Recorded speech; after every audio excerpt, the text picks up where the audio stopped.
Muy bien. Bueno, pues nos da mucho gusto poder estar contigo a través de este medio. Te enviamos un saludo bien grande de parte de la gente que estamos aquí sirviendo en medio de la transmisión.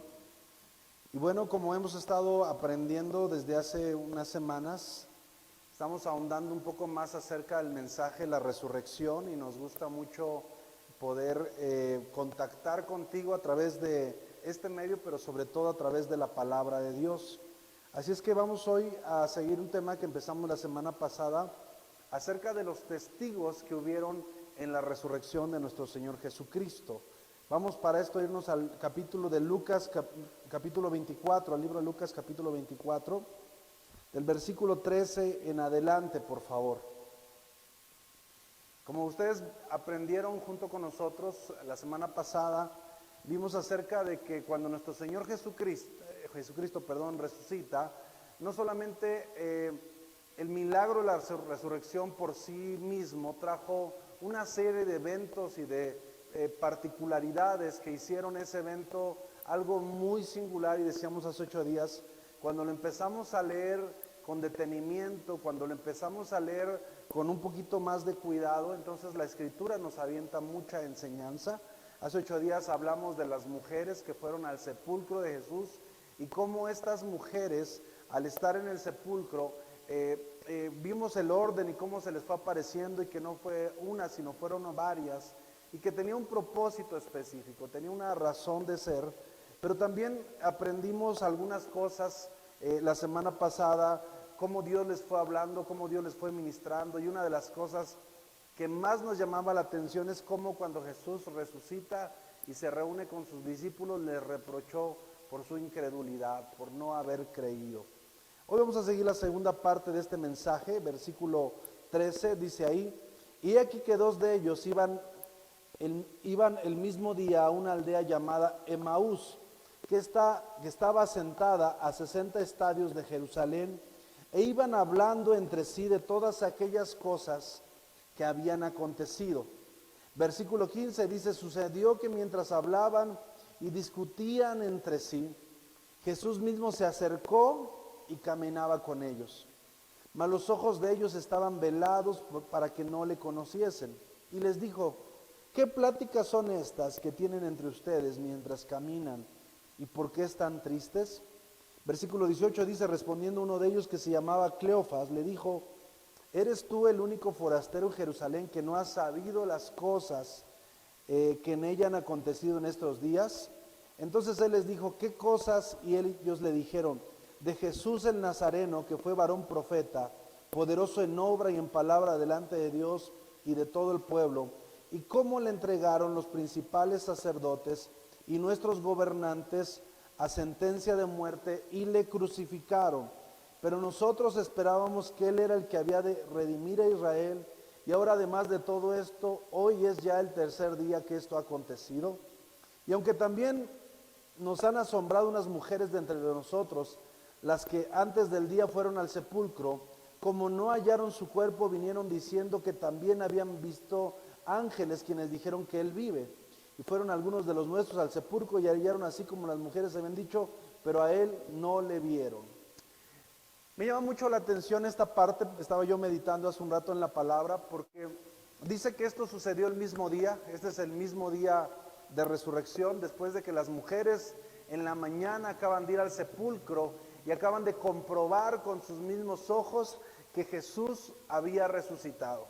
Aprendimos la semana pasada cómo estas mujeres llegaron y vieron el sudario a un lado, pero vieron también unos ángeles que estaban alrededor y que les dieron un mensaje y les decían: no busques entre los muertos al que vive para siempre. Y Dios nos estuvo hablando la semana pasada acerca de aprender a buscar la vida en el autor de la vida y no en las cosas que producen muerte.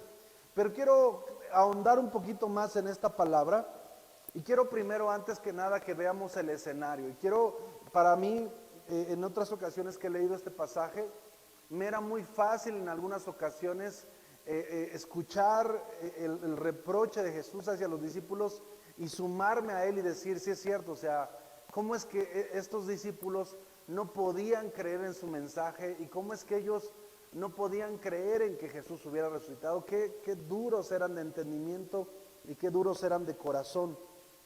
Pero al tratar de profundizar un poco en el contexto del pasaje, me da mucha luz, me da mucha enseñanza, y déjeme explicarle algunas cosas que tenemos que considerar antes de hacer el recorrido que vamos a hacer esta noche. El corazón de los discípulos, de todos los que habían estado con Jesús, estaba muy cargado de confusión. Acuérdese, acababan de crucificar hace 3 días a su maestro, a su líder. Cuando usted caminaba con Jesús los últimos días, los últimos años, yo creo que los discípulos se sentían tan seguros, tan satisfechos, tan contentos de pertenecer a este grupo, de pertenecer a algo que Jesús estaba iniciando y que ellos sabían que Dios estaba en medio de esto. No tenían bien claro, y lo vamos a ver más adelante, si verdaderamente Él era el Mesías, si verdaderamente Él era el Hijo de Dios. Sin embargo, todos los discípulos sabían que las señales que Él hacía, nadie más las podía hacer, que nadie podía resucitar a gente, ni caminar sobre el agua. Y el corazón de todos ellos, cuando caminaba con Jesús, creo que se sentían muy orgullosos, felices de estar con Él, satisfechos de caminar a su lado. Sin embargo, días anteriores les acaban de crucificar a su líder, a su maestro, a su pastor. El corazón de ellos estaba muy confundido, lleno de dolor. Por mucho que uno pueda ser fuerte y tal vez hasta indiferente, el ver a alguien con el que has vivido y convivido mucho tiempo te carga, te afecta. Estaba lleno de coraje probablemente, de decepción, de miedo. Recuerde que la noche del arresto todos salieron corriendo, incluso Pedro sacó la espada. Entonces había una cantidad de emociones y de cosas en sus vidas. Los discípulos acababan de pasar esta serie de eventos violentos, por tanto su corazón estaba cerrado y su entendimiento estaba embrutecido. Los discípulos habían vivido literalmente un bombardeo de eventos recientes y todos estaban impactados, y estos eventos habían tocado fibras profundas, fibras muy sensibles. El arresto de Jesús, por ejemplo, fue uno de ellos. ¿Qué noche fue esa? Fue una noche tan memorable, pero fue una noche con matices tan fuertes. Por un lado, en la tarde estaban con Jesús y escuchan cuando Jesús a 2 de ellos les dice: vayan a un lugar y van a encontrar ahí un pollino atado, busquen al dueño del pollino y ahí les va a decir le dicen que yo necesito su aposento y se los va a dar. Y tal como les dice Jesús, van y encuentran al pollino y tienen ya un lugar preparado para que ellos celebren la Pascua, el Pesaj. Llegan todos ya en la noche, están cenando con Jesús, Jesús los recibe, les dice: cuánto he querido pasar con ustedes esta noche. Alaban juntos, cantan, se disponen todos ellos a glorificar a Dios. Yo creo que en esa habitación había un ambiente de hermandad. Yo creo que nunca ellos habían sentido tan fuertes, tan satisfechos. Recuerde que días antes le habían preguntado: Señor, ¿restaurarás el reino de Israel? Ellos veían que ya con todo lo que Jesús hacía, que era inminente una restauración del reino. Ellos querían que Jesús tomara un lugar como el que ocupaba David, un líder político, un líder con la influencia que tenía Jesús, con el poder, con los milagros y el respaldo de Dios. Sin duda era lo que ellos necesitaban. Mas Jesús dijo: mi reino no es de este mundo, mi reino es diferente. Y dice la Escritura que ellos empezaron a persuadirlo, y Jesús constantemente les hablaba. Incluso dice que un día vinieron algunos para hacerlo rey. Era el momento cumbre, era el momento más pleno. Le estoy diciendo que el corazón de los discípulos se sentía contento, orgulloso, porque una semana antes, cuando ellos iban llegando a la ciudad, la gente se volcaba a las calles a recibirlo. Perdónenme la comparación, pero como si fuera una estrella de televisión de hoy en día, un rockstar, un futbolista famoso, alguien que acapara a las masas. Porque aunque no había televisión, pero la gente se comunicaba las noticias.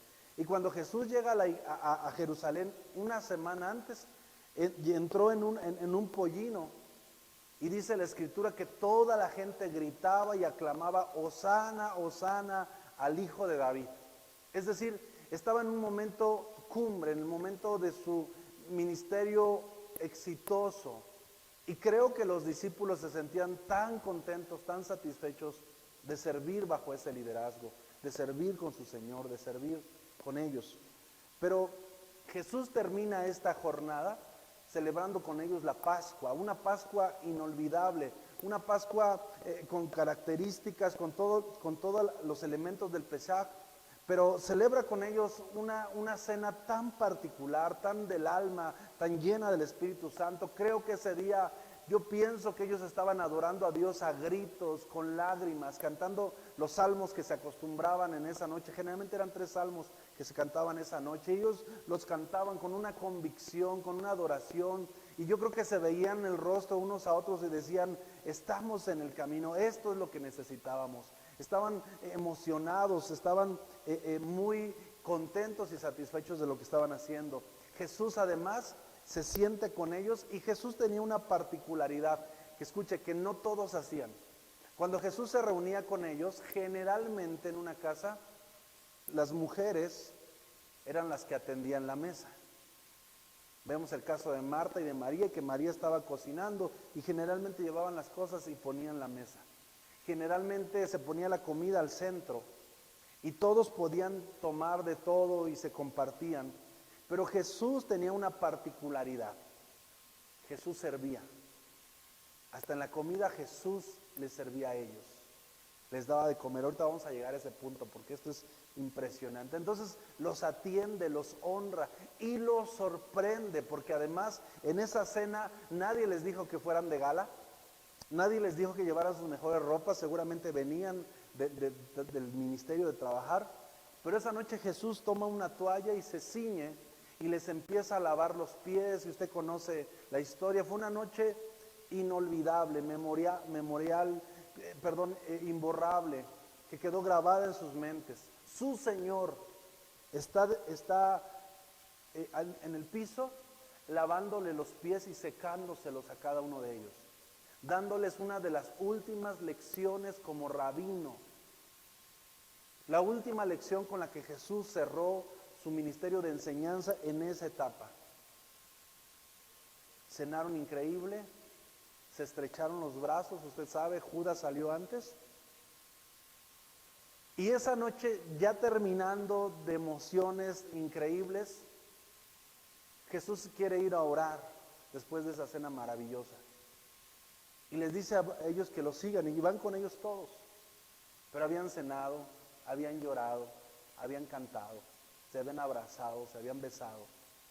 Pero en esa noche se van y Jesús tiene todavía ganas de seguir orando. Y estando orando, Jesús se dirige a 3 de sus amigos íntimos y les dice, por favor, velen conmigo una hora. Y se va a orar y regresa en repetidas ocasiones, y las veces que regresa los vuelve a encontrar dormidos, porque dice la Biblia que sus ojos estaban cargados de sueño. Y la tercera vez que regresa él, les dice, ya no lo hagan, ya es tarde. No es mi tema, pero hay un tiempo para orar. Si usted no aprovecha el tiempo para orar, las circunstancias y los problemas lo pueden agarrar desprevenido. Yo creo que en Puebla Dios nos está haciendo propicio y nos está dando un tiempo para orar, para levantarnos. Porque venía la compañía llamada La Italiana a arrestar y a quitarles de ellos a Jesucristo, que representaba la presencia de Dios. Y temor se iba a apoderar de ellos. Es un temazo. Pero bueno, entonces todo pasó el mismo día. Vaya viendo la cantidad de eventos. Si los días con Jesús eran muy intensos, y ya en la noche, a la medianoche, vienen, lo arrestan. Ellos tratan de defenderse, pero al ver, era una compañía de soldados profesionales, armados, con armadura, con espadas. Y ellos eran campesinos, pescadores, en huaraches, con túnicas. El que más armado era Pedro, y no más. Una espada contra cientos de espadas, y además que él no era un hombre que había sido entrenado en eso. Y sin embargo todos salen corriendo. Y el relato nos dice que lo fue siguiendo Pedro. Y vio cómo lo arrestaron y cómo lo maltrataron y cómo le pusieron la corona de espinas. Todo eso sucedió en la noche. Al otro día lo empiezan a azotar. Y algunos discípulos pueden ver su tormento, pasando desapercibidos, escondidos, asustados, pues estaban buscándolo no solamente a él, sino a sus seguidores, aunque la intención era matarlo a él. Siempre la intención fue matarlo a él. Y ver a este Mesías que caminaba sobre el mar, ver a este Señor que multiplicaba los panes, que resucitaba muertos, que sanaba leprosos, que echaba fuera demonios, ahora en una condición tan frágil, ahora en una condición tan vulnerable, ahora con todo el poder. Y yo creo que ellos estaban esperando que en algún momento va a ser algo, no sé, las cadenas se van a desatar, no sé, las heridas por sí solas van a empezar a sanar, él se va a enfurecer y va a empezar a orar a su Padre y van a venir ángeles. Yo creo que había escenas de todo tipo, pensamientos de todo tipo fluyendo esa noche, pero la sorpresa de los discípulos es que Jesús no hacía nada. Pareciera como que a propósito cerraba la boca, enmudecía. Y el profeta Isaías lo describe como oveja que es llevada a un matadero. Dice, enmudeció delante de sus trasquiladores. A propósito, yo creo que Jesús apretaba los labios. Yo creo que Jesús no se resistía, lo jalaban y él no ponía resistencia, sino se dejaba llevar. Y lo empujaban y iba a dar por allá y se volvía a parar. Y ellos se enardecían, porque acuérdense que los que lo atormentaron eran verdugos profesionales. Estamos hablando del ejército romano, especialistas en tormentos. Ellos, dice la historia universal, que perfeccionaron estas técnicas de tortura, porque tenían muchas naciones. En ese entonces el ejército romano era el ejército imperial, estaba en su momento de gloria en todo el mundo. Tuvo su gloria y a su tiempo tuvo su decadencia, pero ese era el momento más grande, el tiempo de los Césares. Y los soldados eran la clase elite, los mejores soldados del mundo, que estaban atormentando y estaban dañando a un hombre, así como tomaban a los asesinos, así como tomaban a prisioneros de guerra para sacarles información de otras naciones, de otros ejércitos. Estos tipos estaban dañando las espaldas, el cuerpo. Cuando ellos golpeaban con todo su peso, golpeaban con todo su poder y dañaron el rostro, desfiguraron el rostro del Señor, porque así estaba escrito. Pero ahora esta noche Jesús parece estar hecho de trapo, como un guiñapo, como un títere, lo empiezan a mover. Ahora lo hemos leído y lo creemos y lo sabemos, pero ahora piense todas las cosas que pasaban en la mente de los discípulos. La confusión de ver a un Mesías glorioso días antes, entrar casi cargado en hombros, donde la gente aún ponía palmas en el piso para que entrara, es decir, alfombraron las calles, dándole honor como rey. Y ahora la gente enardecida, gritando crucifíquenlo y maldiciéndolo. Entonces, todo esto fue un shock en el corazón de los discípulos. Era un bombardeo de emociones, de información muy fuerte. Pero también una de las cosas que ellos estaban enfrentando, que era una carga en su corazón, era la traición de Judas. Porque a la vez que su Señor estaba siendo entregado, uno de ellos, uno de los que comía el pan con ellos, uno de los que también estuvo en el ministerio y hacían milagros y estuvo en la multiplicación de los panes y todos los eventos, y que además era el hombre de alta confianza de Jesús, porque era el hombre al cual Jesús le confiaba el dinero del ministerio, le confiaba el dinero de la iglesia, por decirlo de esta manera. Judas no era cualquier persona. Lo hemos percibido mal a través de las películas, pero Judas probablemente era uno de los líderes de más confianza de Jesús. Probablemente era uno de sus líderes principales. Judas era de esas personas que no aparecen en las portadas de los congresos, que no aparecen en las portadas de los discos, pero que son a veces los que hacen toda la producción, todo el trabajo. Tienen que ver con todo. Eso también era una carga para el corazón de los discípulos. este amigo íntimo, este hermano que tal vez estuvieron juntos, pero que se había convertido en una rata traicionera. Que como rata, que como sabandija, había ido y había negociado la noche y el lugar para entregar a su maestro. Este hombre dos caras, lleno de ambición, pero que a la vez era un siervo, había servido como un siervo de Dios, tal vez un gran líder, el hombre íntimo, uno de los hombres de más confianza de Jesús, pero que a la vez era el traidor. Era un golpe muy fuerte para la mente y el corazón de los discípulos. La muerte de Jesús, toda la tortura, estaba en la mente de los discípulos, estaba en el corazón, las imágenes. El ver a Jesús sangrar, el ver a cualquier persona sangrar es impactante. Pero el ver a tu maestro, a tu líder, a tu pastor, a tu padre sangrar es muy fuerte. La tortura, el juicio, su crucifixión entre el pueblo que ahora estaba lleno de ira y coraje contra Jesús, cuyo pecado era haberse dicho hijo de Dios. Entonces, esto era lo que estaba pasando en el corazón de los discípulos. Dice el versículo 17, desde el versículo 13, que ellos iban en el camino de Emaús. Este es el día en el cual Jesús resucita. Ellos iban en el camino de Emaús, que estaba a 11 kilómetros de Jerusalén, e iban hablando de entre sí de todas aquellas cosas que habían acontecido. Es decir, iban dos tipos platicando, y mientras iban y discutían entre sí, fíjense, pongan atención, dice, Jesús mismo se acercó y caminaba con ellos. Fíjense qué interesante, Jesús mismo se apagó el cronómetro, se acercó y caminaba con ellos. Mas los ojos, dice, de ellos estaban velados para que no le conociesen. Ahora, ¿por qué estaban velados los ojos de los discípulos? Creo que una de las cosas que los habían velado, gracias, eran todas estas emociones, todas estas vivencias. Ahora, aunque Jesús había resucitado, ellos no sabían qué creer, ellos no sabían qué pensar. Sin embargo, el capítulo de este mismo versículo viene en el Evangelio de Marcos, en el capítulo 16, déjenme buscarlo, capítulo 16, versículo 12, y va usted a darse cuenta por qué es que ellos no pudieron reconocerlo.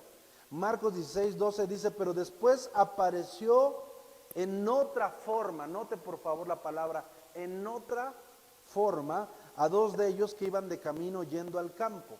Entonces aquí nos dice que iban camino a Maús, pero que en el camino de Maús iban a un campo. Y note esta frase que usa el evangelista porque dice que Jesús había adquirido otra forma, tenía otro aspecto. Por eso es que ellos no le habían reconocido. Además, acuérdese, ellos lo conocieron en su ministerio, pero la imagen que tenía en su mente era el Jesucristo desfigurado, pero ahora ya no está ni desfigurado, sino ahora tiene otro rostro, tiene otra imagen. Dice que se acercó de ellos, pero los ojos de ellos estaban velados para que no le conocieran. Es decir, Jesús mismo adquirió otra imagen, algún aspecto diferente en su rostro, para que pasar desapercibido y que ellos no se dieran cuenta que Él estaba esa tarde caminando con ellos, mientras ellos iban, ¿qué? Discutiendo. ¿Y qué iban discutiendo? No iban peleando, iban discutiendo. ¿Pero qué iban discutiendo? Los sucesos que habían pasado hace unos días en Jerusalén. Y dice que mientras ellos iban discutiendo, se les alinea, se les empareja en el camino y les dice, ¿qué es lo que discuten? Y les empiezan ellos a decir, pues, ¿qué tú no sabes de Jesús? ¿Acaso eres el único forastero que no sabe? Porque no lo reconocían. Y le empiezan a platicar todo lo que sucedió 3 días acerca de la resurrección. Y mire, por favor, yo creo que por eso es que Jesús adquirió otro rostro, otra apariencia. Dice, versículo 18, respondió uno de ellos que se llamaba Cleofas, ahí nos da el nombre, dijo, ¿eres tú el único forastero en Jerusalén que no has sabido las cosas que en ella han acontecido en estos días? Entonces él les preguntó, ¿qué cosas? ¿Qué tal a Jesús, preguntando qué decía la gente de su crucifixión? A ver, ¿qué cosas? Platícame, ¿qué se está diciendo? Y ahí dice, y entonces ellos le dijeron, de Jesús el Nazareno. ¿Por qué te digo que todavía no creían en él como Dios? Porque aquí lo dice, que fue varón profeta. profeta. Él ya había muerto. Ellos sabían que había resucitado porque habían escuchado a las mujeres, pero no lo habían visto. Para ellos seguía siendo un profeta. Después dice, poderoso en obra y en palabra delante de Dios y de todo el pueblo. Note esto, ellos no concebían todavía que era el Hijo de Dios. Porque una de las pruebas contundentes de que era el Hijo de Dios es que Él hubiera resucitado. Y ellos habían escuchado a las mujeres, pero dice el versículo más adelante que no les creían, que pensaban que estaba mal. Por eso es que cuando tú y yo experimentamos, no en nuestra mente, no a través de una lectura, sino en nuestro espíritu, la conciencia, no solamente el conocimiento y el entendimiento, sino la conciencia de que Jesús resucitó. Escúchame, de que Jesús resucitó, tu vida cambia. Ellos sabían, y mire la concepción que tienen, varón profeta, poderoso en palabras y en hechos. A esa conclusión habían llegado, pero ellos no lo mencionan como el Hijo de Dios. Qué interesante. Yo creo que Jesús había cambiado su aspecto para escuchar el corazón de ellos. Y escuche, pónganme mucha atención, porque lo más interesante es que dice que ellos estaban cargados de tantos rollos y que aunque Jesús estaba caminando con ellos, ellos no se habían dado cuenta. Ellos no lo habían notado. Mi pregunta es, ¿sabes tú notar cuando Dios está caminando contigo? ¿Sabes tú distinguir cuando Dios es el que te está preguntando qué cosa dices que haces? ¿En qué dices que estás ocupando tu tiempo? ¿El dinero que tienes lo vas a gastar en qué me dijiste? Dios, cuando hace preguntas, no está buscando información. Él es Dios. Él está buscando intenciones. Él está haciendo un análisis del corazón. A Adán, después de que Adán peca, y Eva, le dice, Adán, ¿dónde andas? Le dice, ¿qué has hecho? Ahora, perfectamente Dios sabía qué habían hecho. No le estaba preguntando información, le estaba preguntando la condición de su alma. ¿Cómo estás? ¿En qué condición te encuentras? Le dice, ¿dónde estás? Y yo creo que si fuera Adán le diría, Señor, pues aquí mira, me estás viendo, no me he ido, aquí estoy. No, pero Adán ya se había separado de Dios, ya no estaba en él. Adán ya se había alejado, Dios ya lo veía lejano. Le dijo, Adán, ubícate, ya no estás, ya te moviste. Está caminando con ellos Jesús, con otro rostro, y les está preguntando, ¿qué cosas? ¿Qué dice la gente? Y les empiezan ellos a decir todo lo que acaba de suceder. Y en esas palabras se nota el corazón de ellos porque le dice, varón, profeta, poderoso en palabra y en hechos. Para ellos todavía no era Dios. ¿Cuál es tu concepción de Dios? ¿Cómo poderle responder a Dios cuando Dios nos pregunte? ¿Cómo poder detectar cuando Dios está caminando a nuestro lado? ¿Tú no te has puesto a pensar algún día que tal vez uno de esos niñitos que a veces te piden para un pan en los cruceros, tú no te has puesto a pensar un día que tal vez aquella vecina o aquel persona indigente o tal vez alguien de tu trabajo que te está pidiendo ayuda, sí es la persona, pero puede que sea Dios metido en ellos pidiéndote cosas para saber cómo está tu corazón? ¿Tú no te has puesto a pensar que la Biblia dice, por cuanto me viste enfermo y no me visitaste, me viste desnudo y no me vestiste, me viste en la cárcel y nunca me visitaste, a mí me lo hiciste? Y dice que los discípulos todos protestaron, dijeron, no es cierto, Señor, no es verdad, en eso estás mal, Señor. Nosotros nunca te hemos visto ni hambriento, ni desnudo, ni en la cárcel, para que hayamos hecho tal cosa. Le dijo, no, por cuanto no lo hiciste por estos pequeños, por mí tampoco lo has hecho. Es que a veces Dios se viste de gente. Es que a veces Dios se viste de situaciones, de circunstancias. Es que a veces Dios se viste de necesidades.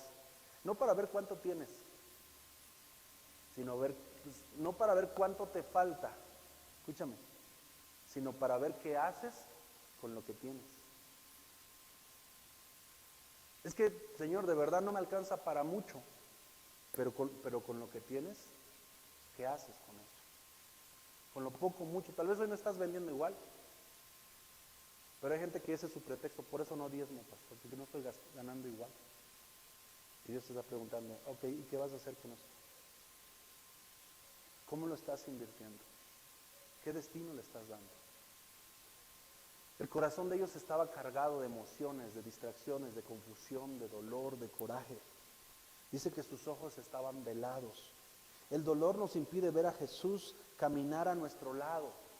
Escúcheme, el dolor, las pérdidas, los corajes nos impiden ver a Jesús caminar a nuestro lado. No nos permiten estar abiertos, estar sensibles. ¿Por qué lo sé? Porque el versículo 17 les pregunta a él al final, ¿por qué están tristes? ¿Por qué están tristes? ¿Cuál es la causa de tu tristeza que te está impidiendo escuchar o ver a Dios caminar contigo? Sus ojos estaban velados por todas esas emociones que habían acumulado. Y versículo 25, chéquelo conmigo por favor, porque Jesús entonces les dijo, oh insensatos y tardos de corazón para creer todo lo que los profetas han dicho. O sea, es decir, a pesar de que Jesús había muerto y había resucitado, el problema no es si se habían entristecido en la crucifixión, el problema es por qué seguían tristes si era el tercer día en el cual había resucitado y Él se los había dicho y se los había profetizado. Pero ellos no podían creer. Entonces esa tristeza estaba ahí, fuera de tiempo, y en el versículo 25 les llama la atención y les dice, insensatos, es decir, insensibles o necios, y lentos de corazón o duros de corazón. ¿Y cómo lo nota Jesús? Dice, tardos de corazón porque no pueden creer todo lo que los profetas han dicho. Y después les pregunta, ¿no era necesario que el Cristo padeciera estas cosas y que entrara en su gloria? Fíjense qué interesante. No era necesario que el Cristo padeciera, pero ellos todavía no entendían. Todavía su mente no podía captar lo que había sucedido. Recuerda, eran muchas emociones. Y me gusta mucho el versículo adelante, el versículo 28, porque dice, comenzando desde Moisés y siguiendo por todos los profetas, les declaraba todas las escrituras y lo que de él se decía. Versículo 28, fíjense, Jesús les va llamando la atención. Está Jesús con ellos, recuerde, con otro rostro. Y ellos no logran entender, les está diciendo y ellos como que todavía no hilan, no carburan. Pero en el versículo 28 dice que después de llegar a un lugar, entonces Jesús se despide y le dice, bueno, pues ustedes se quedan acá, yo me sigo más adelante. Dice, llegando a la aldea donde iban, él hizo como que iba más lejos. ¿Qué tal Jesús? Esta parte me gusta muchísimo, porque Jesús forzó o llevó a los discípulos para ver cuál era la segunda reacción de ellos. Le dice, bueno, yo me tengo que ir lejos, ustedes aquí se quedan. Y dice que ellos, al ver que él se iba, y como ya era tarde, como israelitas tenían el deber de hospedar a los forasteros, dice que ellos le dijeron, no, quédate con nosotros, no te vayas, quédate esta tarde con nosotros. Le obligaron a quedarse. Creo que todos estos tiempos que estamos viviendo de cambios que están pasando en nuestro país, en nuestra política. Si usted oye las noticias, México es un país petrolero, pero ahorita están cerrados los pozos. Ahorita el petróleo vale menos que nada, vale más el tonel que el petróleo. Las economías están colapsando. Se está hablando de un nuevo orden mundial y va a suceder. Es necesario, está escrito. Mucha gente está aterradísima porque una niña profetizó y dijo que el fin del mundo. Y es impresionante cómo la gente puede creer en algo que acaba de suceder en unos días y no podemos creer las escrituras. Es impresionante cómo, amados, yo tengo en mi casa como 4 o 5 Biblias y cómo tengo acceso a escuchar el consejo de la palabra de Dios. Y como que caminara, cuando yo vengo a la iglesia todos los días camino con el consejo de Dios. Y sin embargo me cuesta trabajo escucharla. Me cuesta trabajo buscarla. Me cuesta trabajo permanecer en Él. Pero las buenas noticias de este mensaje, porque dice aquí que cuando Jesús iba con ellos, empieza a buscar de ellos una reacción. Escúchame, por favor, todo lo que está pasando a nuestro alrededor, yo sé que sí es el mundo, que sí es el hombre, que sí enviaron y fabricaron el virus, que sí lo echaron, que sí, todo lo que tú puedes escuchar, que sí fue el hombre, que sí fue el diablo. Yo creo que pues, fue el hombre y a la vez fue el diablo, sí. Pero la pregunta es, todo esto que está sucediendo, ¿dónde está Dios? ¿Qué está haciendo Dios en medio de esta situación? Por ahí leí una frase que decía, a veces Dios no cambia las cosas porque lo que está buscando que cambie eres tú por medio de las cosas.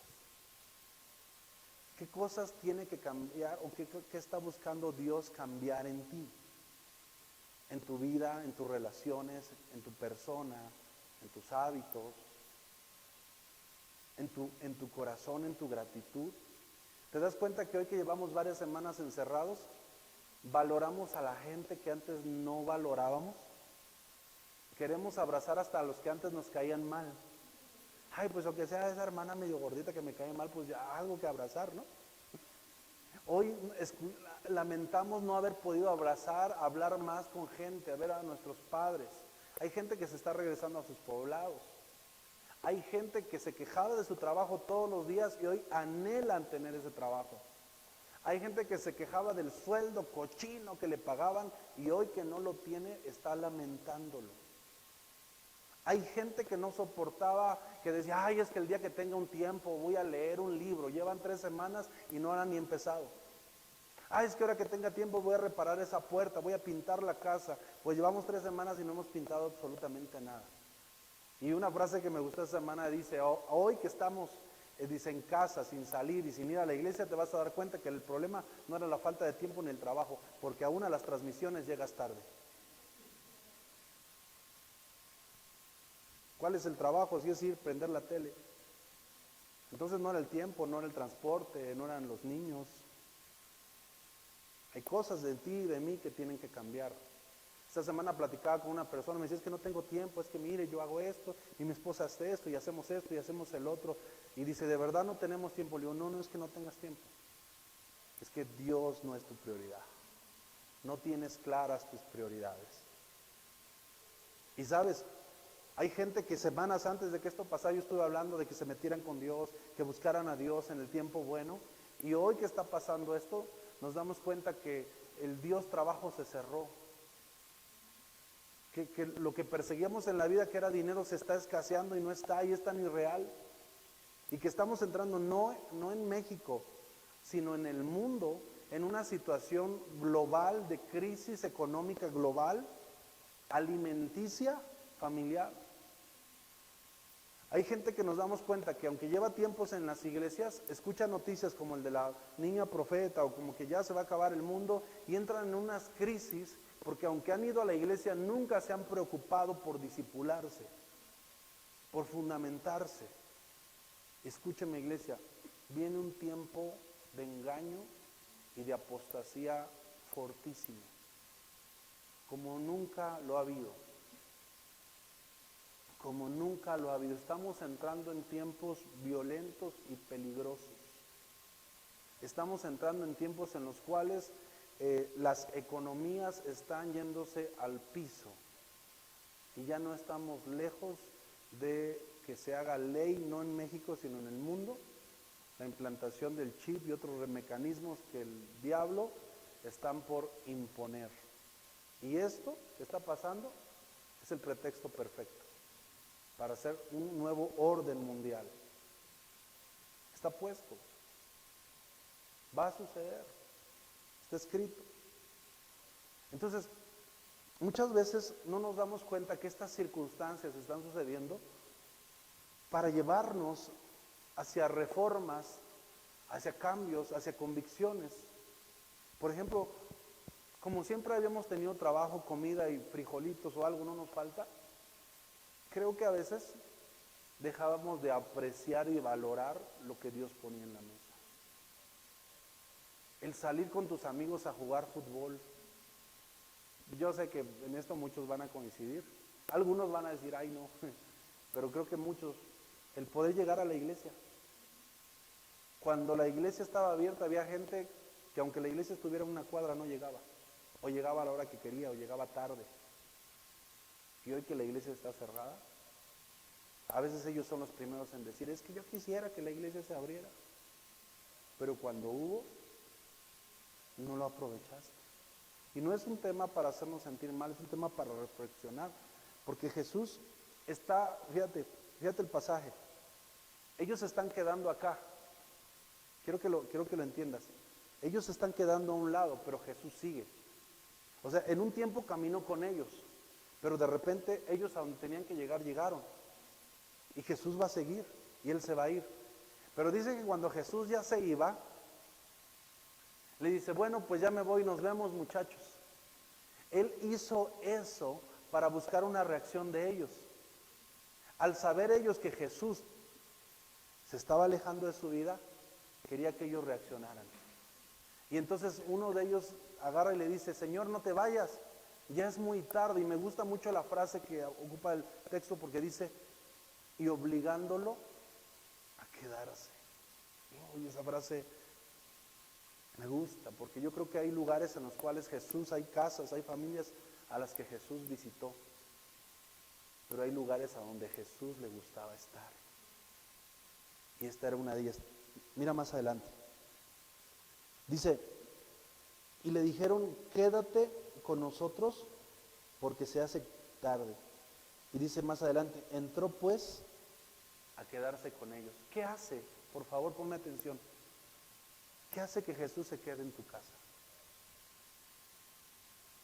¿Cómo logras retener esa presencia de Dios en tu casa?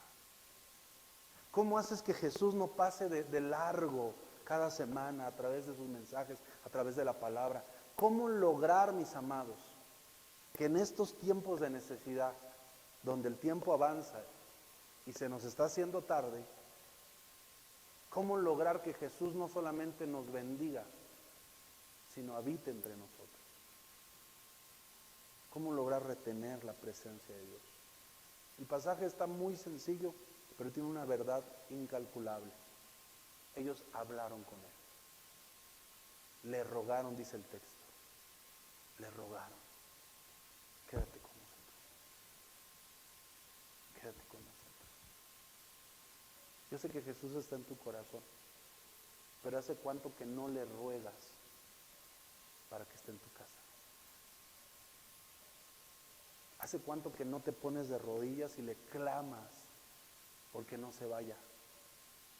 Porque no te suelte, porque no se aleje, porque no pase de largo. ¿Hace cuánto que tú y yo no tomamos un tiempo sencillamente para dedicarnos a decirle a la persona de Jesucristo, a su Espíritu Santo, papito hermoso, quédate aquí? La hora ya es muy avanzada.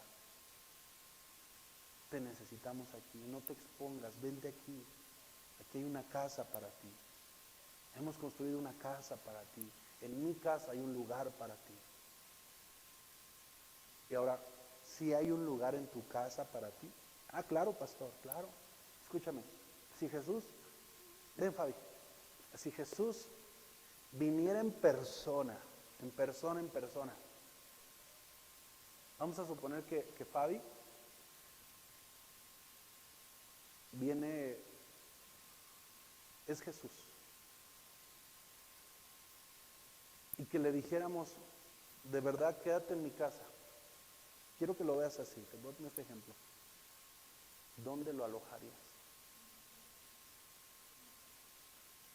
¿Dónde lo alojarías? ¿Dónde comería? Tenerlo en tu casa sería ¿para qué? Para que te esté esperando en lo que tú estás toda la tarde en el Facebook, para que estés sentado en lo que estás todo el día viendo los memes y los videos y las noticias sentado o esperándote en la recámara a ver si en la noche te acuerdas de hablar con él. Ok, está bien. Le pedimos, por favor no te vayas, quédate en nuestra casa. Y él dice, ok, está bien, me quedo.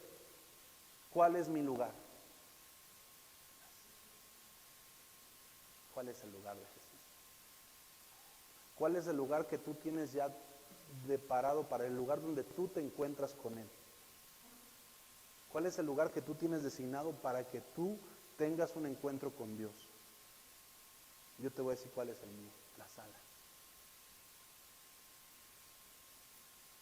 Yo salgo en la sala en las madrugadas a encontrarme con mi Señor. Mientras a veces mi familia duerme, a veces porque no puedo dormir, a veces el Espíritu Santo, pero en las noches yo me encuentro en las madrugadas con Él y platico. Y ese es mi lugar particular, es un lugar de honra. Pero si Jesús estuviera en tu vida físicamente, ¿qué lugar ocuparía? ¿Qué retiene a Jesús en tu casa? La actitud, el ruego.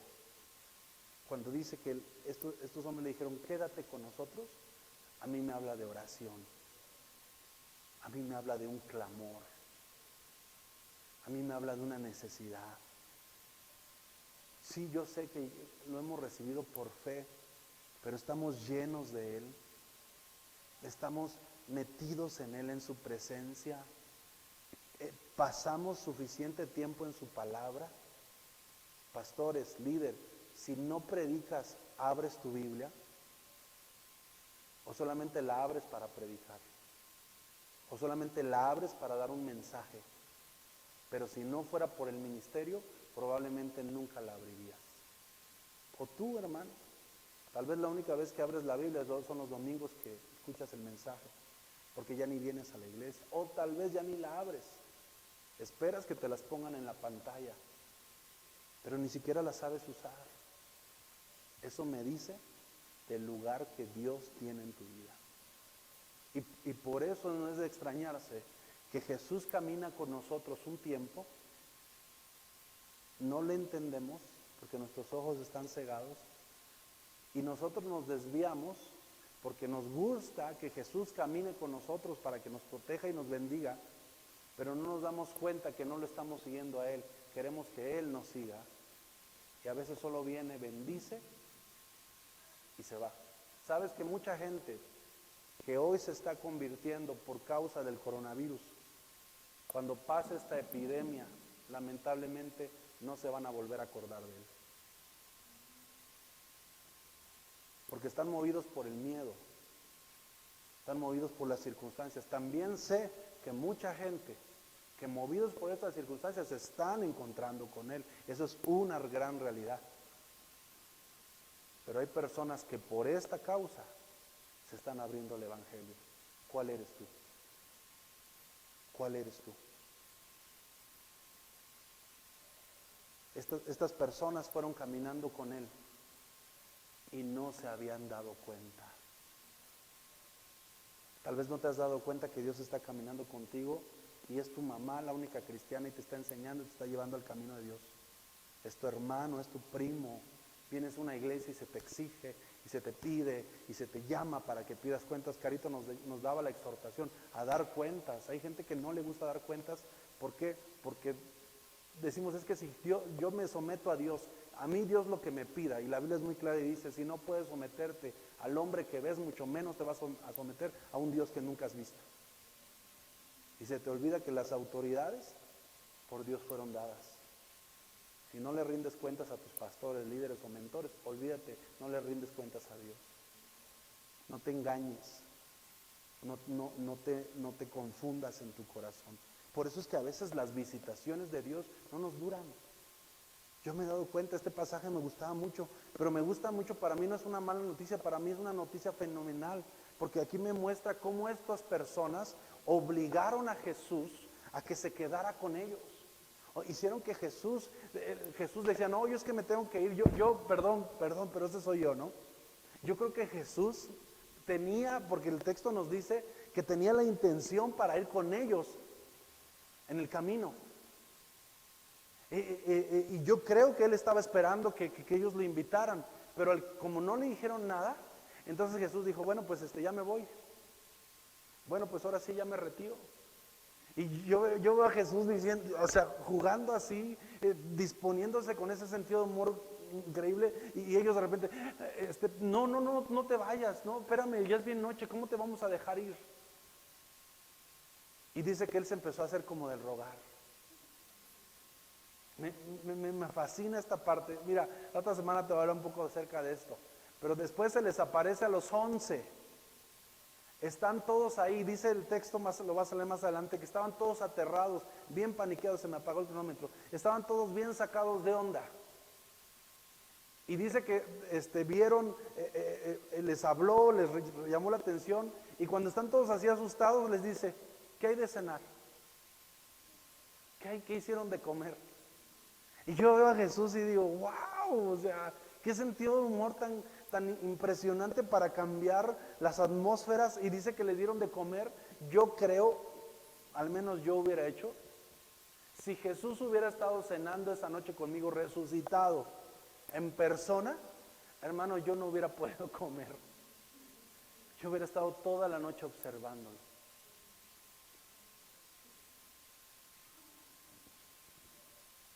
Porque no hubiera podido captar de asombro. Dice el texto, más adelante lo van a ver después, que ellos pensaban que era un fantasma. Y les dijo, no soy un fantasma. Y para quitarles eso, les dijo, denme de cenar. Jesús, después de que ellos ven que no despiertan, dice, bueno, pues ahora sí ya me voy. Y cuando escuchan ellos que Él se va, le dicen, no, por favor, quédate con nosotros. Creo que hoy la iglesia tiene que volver. Cada semana hacemos una exhortación a lo mismo, a volver a las rodillas, a clamar por la presencia de Dios. Lo bueno del coronavirus es que el coronavirus nos ha empujado a muchos a volvernos a Dios. Lo malo es que esto va a pasar, se va a diluir. El virus dicen que llegó para quedarse, pero el susto, nos vamos a acostumbrar a esto aunque no lo creas. Nos vamos a acostumbrar a vivir así. Nos vamos a acostumbrar a estar con el cubrebocas y desinfectar las manos. Nos vamos a acostumbrar porque a todo se acostumbra uno. Se nos va a pasar el espanto, el miedo. No dejes que cuando eso pase, Jesús se siga de frente y tú te quedes en el lugar, alejado y separado fuera del camino. Termino. Y después dice, es que esto está hermoso. Versículo 30. Aconteció que estando sentado con ellos a la mesa, tomó el pan y lo bendijo, lo partió y les dio. Entonces les fueron abiertos los ojos y le reconocieron, mas él se desapareció de su vista. Y se decían el uno al otro, ¿no ardía nuestro corazón en nosotros mientras nos hablaba en el camino y cuando nos abría las escrituras? Y levantándose en la misma hora volvieron a Jerusalén y hallaron a los 11 reunidos y a los que estaban con ellos, que decían, ha resucitado el Señor verdaderamente y ha aparecido a Simón. Entonces ellos contaban las cosas que les habían acontecido en el camino y cómo le habían reconocido al partir el pan. Después de que convencen a Jesús de que se quede con ellos, lo invitan a comer y se sientan a su mesa. Están sentados a la mesa. Yo creo que esa mesa impresionante. Yo creo que esa mesa fue gloriosa. Tal vez la mesa era de madera, rústica. Tal vez ni siquiera tenía un perfecto terminado, no era lujosa. La historia dice que generalmente era la casa de Pedro. Pero estaban sentados ahí en la mesa. Y esa noche sentados, cuando sirven de comer, por favor vea, porque le hablaba del principio sobre eso. Cuando le sirven de comer, yo creo que Jesús está sentado a la mesa. Van a todos a comer. Bueno, él es el invitado de honor. Todavía no se dan cuenta que es Jesús. Sus ojos están todavía velados. Pero Jesús, de repente, agarra. Y cuando van todos a comer, Jesús agarra el pan y les empieza a dar a cada uno de ellos. Y Jesús tenía una particularidad. ¿Por qué reconocían que era Jesús? Porque como los decía, en la cultura judía normalmente las mujeres atendían, ponían la comida a la mesa. Hasta el día de hoy ponían la comida a la mesa. Ya hoy es una costumbre que el padre reparte la comida. Pero ¿sabes de dónde se institucionalizó? Desde los tiempos de Jesús.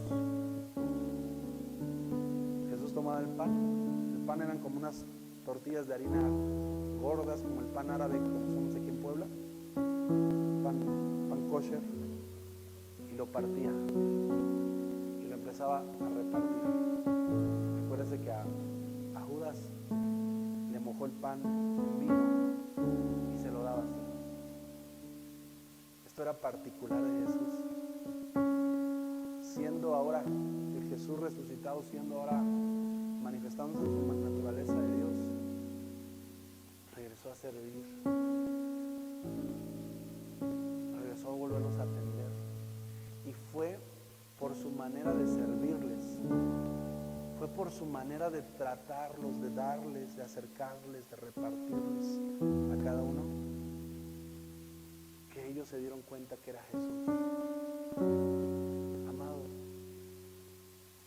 muchas veces no te das cuenta que el que te empieza a servir, que el que te acerca a los medios, es Dios, y no lo reconocemos. Estamos caminando con Jesús, pero no nos damos cuenta. Él está caminando con nosotros. Estamos ciegos en nuestras broncas, en nuestros problemas, en nuestros temores, en nuestros dolores, en nuestras luchas. Pero ¿sabes cuál es una de las maneras en las cuales el Señor te habla el entendimiento? Cuando parte el pan. Cuando partimos el pan. Cuando tomamos porciones. Cuando vienes tú a su mesa. ¿Cómo te llamas? Judith. Cuando vienes a su mesa y empiezas a leer la palabra de Dios, y empiezas a leer estas partes. Mira, mi Biblia está rayada, porque son pedacitos de pan que el Señor me ha tomado. Mira, que ten, come. Esto es para ti. No mueras, vivirás. Toma, mira, esto es tuyo. ¿Cuánta razón tenía el salmista cuando decía: aderezas mesa delante de mí en presencia de mis angustiadores y enemigos? ¿Por qué no seguimos alimentándonos? Porque no venimos al pan, porque no venimos a la palabra. Pero cada vez que tú tienes la humildad de sentarte en un lugar, en tu silla, en tu casa, a tu mesa, en tu comedor, en tu mesita de madera, en unos blogs, y sacas tu Biblia o prendes tu Biblia, empiezas a meditar en ella, el Señor, escúchame, vuelve a tomar una fracción de esa palabra y te la da en la boca y te dice: come, come. Dice el texto, versículo 31, entonces les fueron abiertos los ojos y le reconocieron. La exposición de sus palabras alumbra nuestro entendimiento, dice el salmista. La exposición de la Escritura nos hace verle, nos hace reconocerle. Ay, Señor, es que quisiera verte. ¿Dónde estás? ¿Dónde te has metido? Siéntese a su mesa. Pase tiempo en la palabra. Si usted tiene la oportunidad de venir a las reuniones, yo no sé qué hace usted en su casa. Si usted le toca lejos, vaya a su grupo o su hogar de conexión. Y dice que después de que, dice más él, dice, y fueron abiertos los ojos y le reconocieron. Y cuando por fin se dieron cuenta, ¡ah! Es Jesús, es nuestro maestro, dice que desapareció, se desvaneció. A sus propios ojos se fue, se desvaneció. La imagen que se me viene a la mente, perdónenme y no es ser irreverente, pero como en una película, como en Avengers, no sé, veo mucha película, y se desapareció de su vista. Y entonces acuérdese cómo los encontró discutiendo, ¿va? Iban en el camino y se ponen otra vez a discutir y se empiezan a reprochar y se dicen uno al otro, Cleofas al otro: ¿no ardía nuestro corazón en nosotros mientras nos hablaba en el camino? Y cuando nos abría las escrituras decía: ¿cómo fuimos tan tontos y no le entendimos? ¿Qué significa esto? Que cuando Jesús camina con nosotros, una de las características de que tienes ojos abiertos es que no deja de arder tu corazón.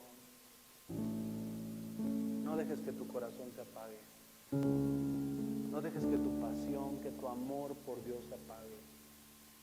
Ni las muchas aguas pueden apagar este amor. Se debe de necesitar todos los coronavirus existentes para siquiera movernos, para siquiera llevarnos a considerar, pero no es opción.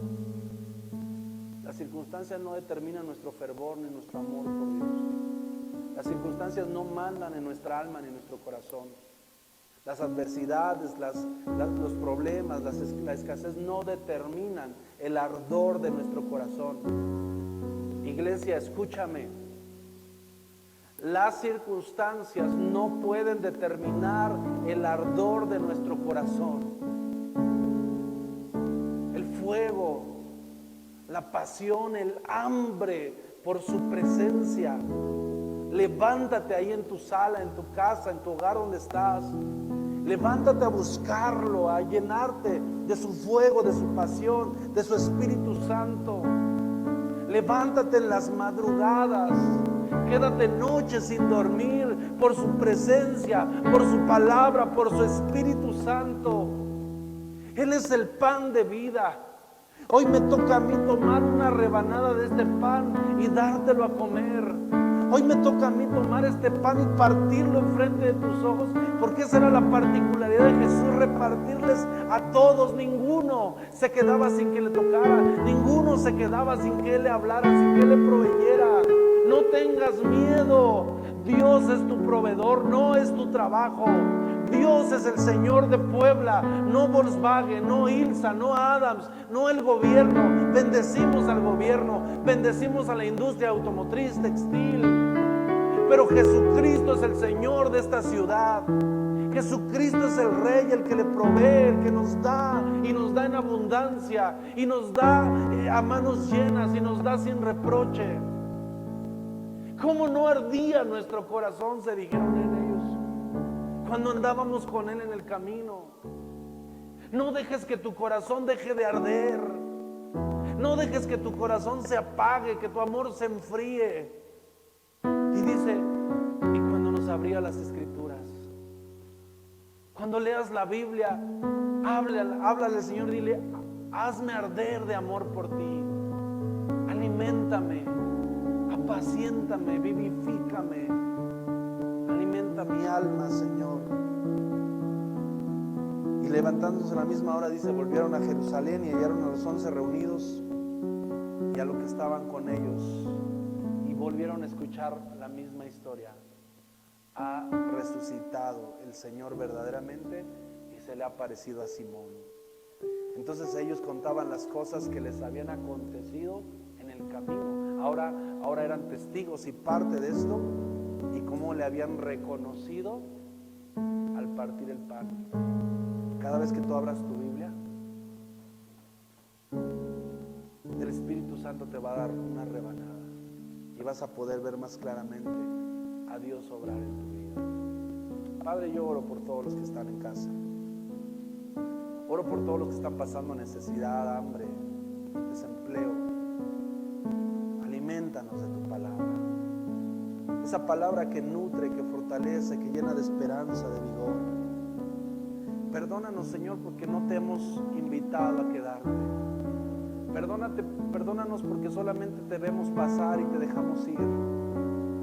Pero hoy te necesitamos. Hoy te necesitamos más que nunca. Quédate con nosotros, quédate a nuestro lado, no te vayas, no pases de largo. Sabemos que fue a través de esas palabras, de ese clamor, de de esa actitud, Señor, como tú decidiste quedarte con ellos y cenar con ellos, alimentarlos y bendecirlos.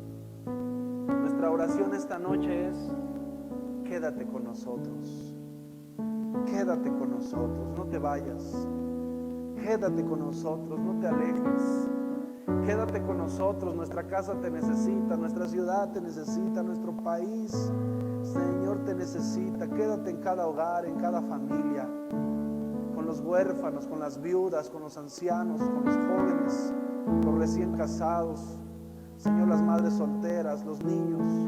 Quédate con esos niños cuya madre, padre tiene que salir a trabajar y los dejan solos. Quédate también con el que no ha trabajado, con el que no tiene para mañana darles de comer a sus hijos. Quédate con nosotros, quédate con nosotros. Sobre todo quédate en Café, quédate en Texas, en Colombia. Quédate, Señor, en Saltillo, en Frontera, Señor, en las iglesias Café, Señor, en todas nuestras iglesias. Quédate, Señor, quédate aquí en Puebla con nosotros. Quédate con nosotros, Señor, te lo suplicamos, Señor. Bendito sea tu nombre siempre, en el nombre de Jesús, amén. Roguémosle para que no pase de largo, para que se dé en nuestra vida. Muchas gracias, que Dios te bendiga. Te enviamos un fuerte abrazo, un beso, te amamos. Mañana vamos a empezar nuestro discipulado en Makers. No te desconectes, y con el favor de Dios nos vemos mañana a las 7 de la noche. Regístrate, y el próximo domingo. Gracias, que Dios te bendiga.